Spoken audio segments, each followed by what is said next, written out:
یہ بات درست ہے، اس کو ہمیں کھلے دل سے قبول کرنا چاہیے کہ ہم مسلمان ہونے کے باوجود ان قدروں کو اختیار نہ کر سکے جو ہمارے آقا نے ہمیں دی.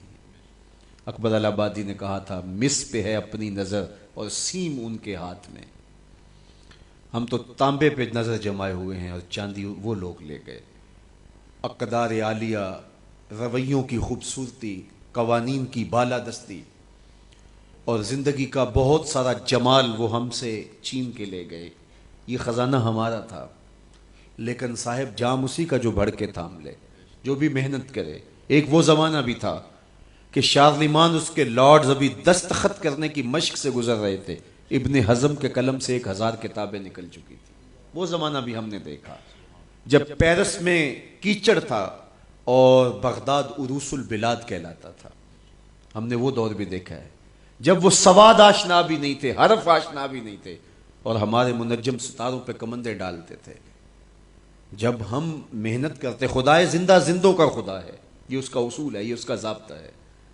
لیکن جب ہم جو ہیں وہ پیچھے آ گئے تو انہوں نے آگے بڑھ کر جام تھام لیا. یہ بات میں ضرور کہوں گا، خیر کی قدریں جہاں بھی ہیں، کسی کفر کے معاشرے میں بھی ہیں، لیکن وہ پھوٹتی میرے حضور کے قدموں سے ہی ہیں.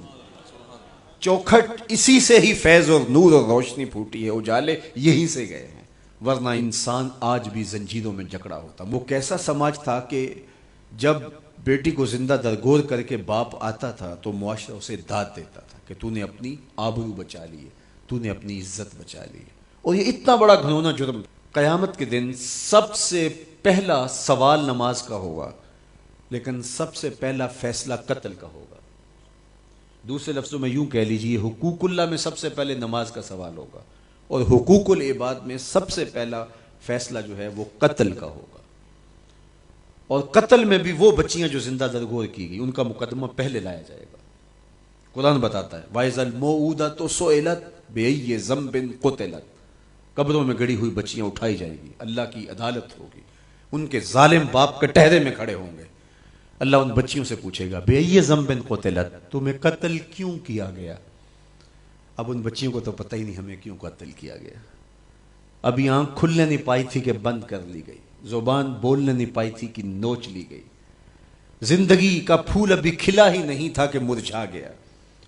انہیں تو پتہ ہی نہیں ہمارے ظالم باپوں نے یہ قیامت کیوں اٹھائی، یہ غضب کیوں توڑا، ہمارے معصوم دامن پہ کون سا داغ دیکھا کہ ہمارے ظالم باپوں نے ہماری زندگی نوچ لی. کہتے ہیں گڑھا کھودتے تھے، تاریخ پڑھیں، دل آج بھی خون کے آنسو روتا ہے. اور گڑھا کھود کر کے اس میں کھلونے رکھتے اور بچی وہاں بیٹھ جاتی اور کھلونوں سے کھیلنے لگتی، اور وہ اوپر سے ریت ڈالتے، اور وہ بچی پہلے پہل تو اس کو کھیل سمجھتی اور وہ اس کھیل میں خود شریک ہوتی. لیکن جب اس کے کندھوں سے اوپر تک ریت بڑھتی اور اس کی سانس دبنے لگتی، پھر اسے سمجھ آتی یہ کہانی کوئی اور ہے. پھر وہ معصوم اور ننھے ہاتھ جوڑ کے اپنے باپ سے زندگی کی بھیک مانگتی، لیکن ظالم سفاک باپ ریت ڈالتا اور یوں اس کی سسکیاں، اس کی آہیں، اس کی چیخیں، اس کے آنسو اس ریت میں دب جاتے. اور اس معصوم ننھی چڑیا کے لیے نہ کوئی موم بتیاں جلانے والے تھے، نہ کوئی اس کے لیے احتجاج کرنے والے تھے، اور نہ کوئی اس کی FIR کٹتی تھی. باپ کو بھی داد ملتی، ماں کو بھی داد ملتی. معاشرہ سفاک اس پہ ماتم کرنے کی بجائے اس پہ خوشیوں کا اظہار کرتا. پہلی آواز پورے عرب میں جو اٹھی اور بلند ہوئی وہ میرے حضور کی تھی. بیٹیوں کو قتل کرنے والوں سن لو، میری فاطمہ میرے جگر کا ٹکڑا ہے. یہ پہلی آواز تھی. یہ صرف کلمہ محبت ہی نہیں ہے، اس ظالمانہ سماج کے خلاف جو ہے وہ علم جہاد میرے حضور نے بلند کیا. میری بیٹی میرے جگر کا ٹکڑا ہے. اور کہا جو دو بیٹیاں، دو بہنیں اللہ کی رضا کے لیے پروان چڑھائے اور ان کا نکاح کر دے، قیامت کے دن وہ یوں میرے نیڑے ہوگا جس طرح یہ دو انگلیاں کری.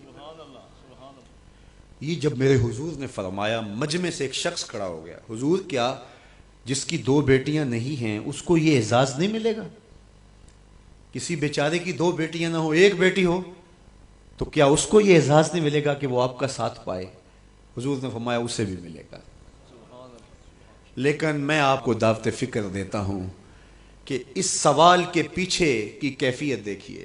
اس کی ایک بیٹی تھی، کہاں بیٹیاں زندہ درگور ہو رہی ہیں اور کہاں ایک بیٹی والا کہتا ہے کاش کہ میری بھی 2 بیٹی. یہ تھا لایا ہوا میرے حضور کا نظام.